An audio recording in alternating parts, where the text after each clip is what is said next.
Welcome. In front of me is a KRUGER MATZ Flow 6, and today I'll show you how to access the boot mode on the device. So to begin the process, we'll need to power off the device. So hold power key and then tap on power off and OK, and wait for it to actually shut off. And once it has, we'll then hold power key and volume up. So now that it's off, power key, volume up, both keys at the same time.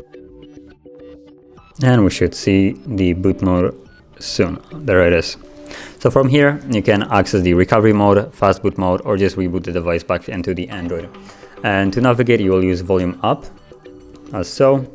Scroll through into the three options, and once you have selected what you want to, where you want to go, all you need to do is then press volume down.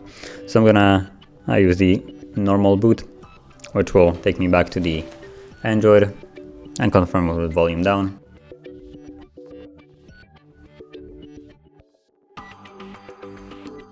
And as you can see, we're now in the Android system. So that is how you would enter and also leave the boot mode. And if you found this video helpful, don't forget to like, subscribe, and thanks for watching.